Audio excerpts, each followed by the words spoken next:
we've run into a very interesting problem here. This might be something that you guys can identify with. Now, in the victory conditions, it says the Republicans, this has never happened in 3 years of playing, but if the Republicans holds Madrid, Barcelona, Burgos, Valladolid, and Seville for 2 entire turns, notes that historically Burgos, Valladolid, and Seville were in the blue hands, in the nationalist hands at the beginning, but because we did the sandbox version instead of the historical version, those cities ended up staying in Republican hands, and Seville was still conquered by the Republic initially. So against all odds, the Reds held on to those decisive cities. And because they held them for 2 turns, we're about to end the second turn that they're holding. Now, that would be a official victory for the red player. However, I personally always detested victory conditions. I like to play out the game to the end because there is no winning in war, there's no losing, there is just degrees of destruction. That's why, for example, we have these little numbers here, which are a depreciation factor that gets so big at the end that it affects, the economy that you would win. But I say, okay, let's just say that Nat is able to hold off those cities, and Robbie's been trying to conquer them. He hasn't been able to. Each flag that you see there is a battle that took place in this single turn. A lot of battles. All the flags are in the game except one nationalist. So Nat, tell me, you're satisfied with the victory conditions because they're written down, and as far as you're concerned, you fulfilled your mission in owning up to your strategy, and all your thought process went for that victory condition. So what's the problem with, I know you don't have a problem playing on, but what's the problem with saying, okay, it's not a victory? We're not saying it's not a victory, but I'm just saying, okay, you can take your cake and know that you have a victory, but what's the issue here?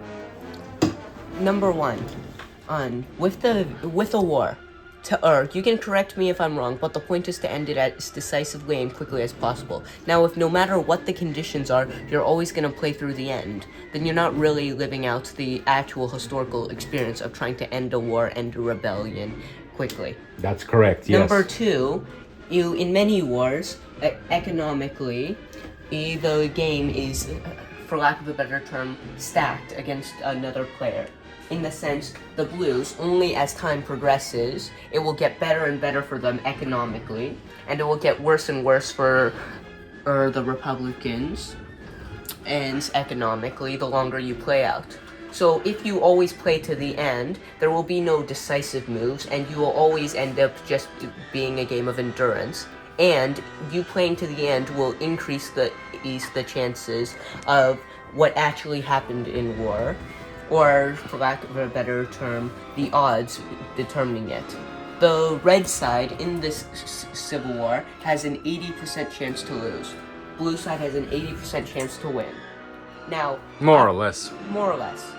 Now, through proper maneuvers and all of that, I've been able to give myself a 60% chance to win. But in all fairness, your initial was out of luck. The Reds held on to those decisive cities, and that gave you 50, like a 50 or 45% chance of winning, which now you improved considerably, yes. The only decisive city we held on to was Barcelona and Madrid. Valois was conquered in a pincer attack, and Burgos was conquered using one of my cards. Seville was also conquered from below. Okay, so I understand your point. That's a pretty good point. There's no point having a decisive moment where you don't, if you have to follow the decisive moment in the victory conditions, otherwise you would end up losing in most cases anyway. So that's true. So let's just say, yes, you hold on to those cities, you win the game. But we know that Germany is ready to come in, which was also something that was extremely rare. The Germans do have the Condor Legion here in the game. These were always here. But now what happened was they entered the war officially with their powerful fleet as well, which defeats almost any other fleet thrown against it. So the point is this. Okay, so you win the game by the rules that are laid down, but now let's go historically. So you historically there is no winning or losing right now because there's no rules written down. What there is you hold on to these decisive cities. What would happen? Germany has already committed. They're going to disembark probably where the Italians are here, or down here in Cadiz. And so what would happen after you manage to hold off those cities? Okay, you do have a victory. You won. If this was like a gambling game or something, you go home. Robbie pays you your money, and then that. But now historically, okay, you won, and now the Germans are here. Actually, that's a good point. The Germans are here. The Italians, who also joined the war officially, there's their fleet waiting to crush the Republican naval forces. What's going to happen? They're going to have a massive pincer movement from the north and from the south, right? You win the game, but then you lose it.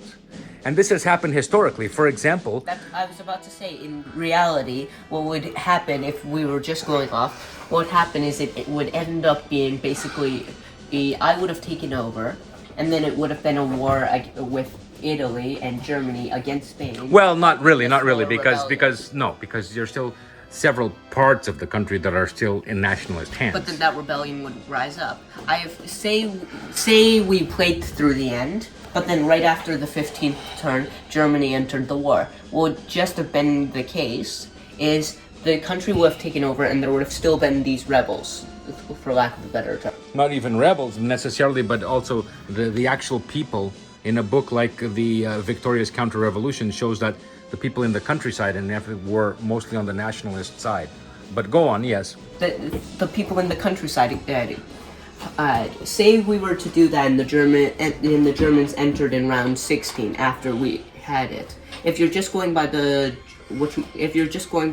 oh no, the other country might enter in the war, then in reality, as long as you can get a lucky dice roll at the very end of the game, you can just prolong the war forever.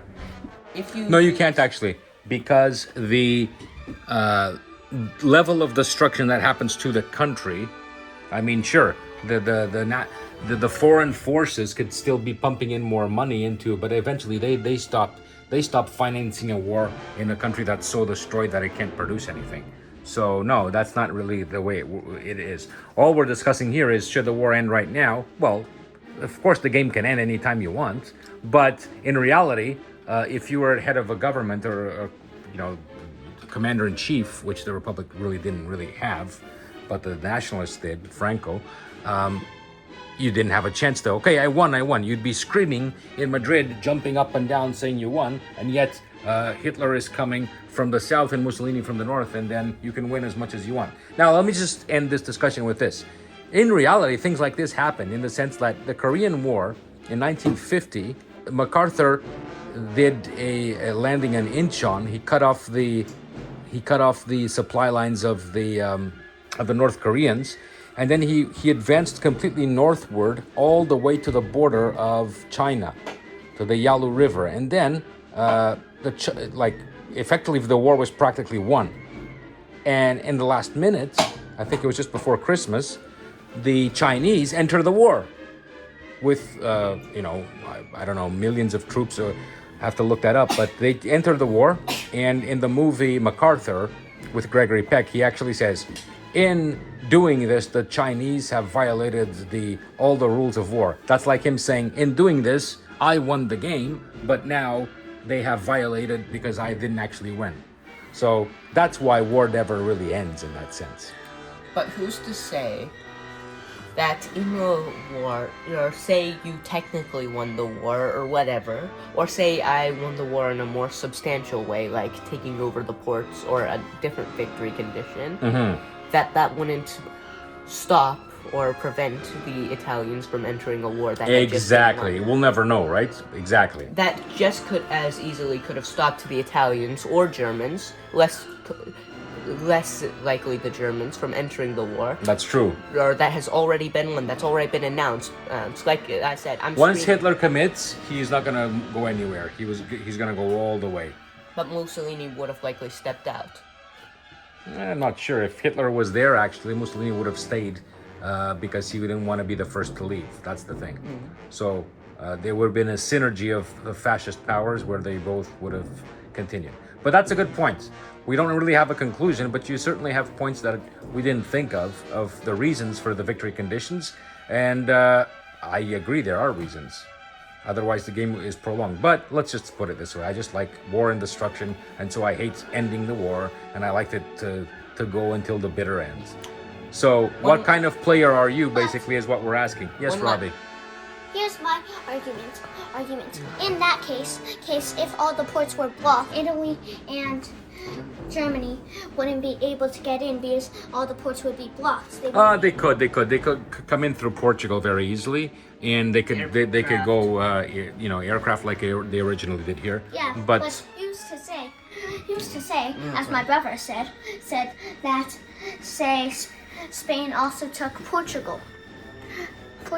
No, Spain wouldn't have done that, and they wouldn't have been strong enough to do that, even though Portugal is Tiny, a midget. almost insignificant. Or maybe they made a deal with Portugal where if they gave up some land, they would give up some land, and there would be a port blockage all throughout the year. Well, we're getting far outside of our debate here. The point here is to not dismiss victory conditions as quickly and not dismiss the ongoing war.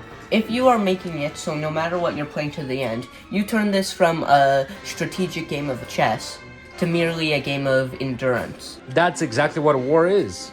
In most cases, not the modern war. The modern war, for example, the Gulf War of 1991, George H.W. Bush, they could have gone all the way to Iraq, but he decided to end it at Kuwait. So he decided, okay, I got my victory conditions met. Kuwait, I kicked out the Iraqis from Kuwait, and now I won the war. Now his son, George W. Bush, he decided we go all the way to Iraq. That is, we have to destroy the enemy. It's the classic Clausewitz principle of does victory consist of, is the objective of war to destroy enemy units, or is it to take cities, to take land? If Italy and Germany joined the war in Spanish favor, they would likely not surrender, because since they know that they're going to likely win because they have much more power coming in. And likely turn this into a fascist dictatorship. All they have to do is try to make sure that they're able to hold out until Italy and Germany come. Well, Robbie, that's a very good point, because they never really joined wholeheartedly, but they without them, Franco couldn't have won. However, that strategy was exactly what the Republic, in this case, the Republic has a heavy advantage, which we've never seen before. But in real life, until September 1938, their real hope was that France or Britain, these countries would join the war. They would provoke sort of a mini world war to start, and these countries, these democracies, come to their aid through the French border. Which is what happened in this situation. After all, 4 countries have entered this war, or 5 countries have entered. Well, you got Mexico on your side, which means that instead of them just giving you lentils, which was what they did and a few other things, now they have a little modest little army here. No Air Force, no Navy. Along with France. No, France hasn't entered. France. That is not France. That is a almost rogue unit of the French Foreign Legion. France hasn't officially entered. Along with the French Foreign Legion. So far... No, the French Foreign Legion here is just an intervention, just like the Condor Legion there was, or the Italian CTV. Anyway, thank you for your thoughts, gentlemen. Let's proceed and see who wins or doesn't win. But you're almost winning, Nat, but we're going to play out to the bitter end anyway. And wait.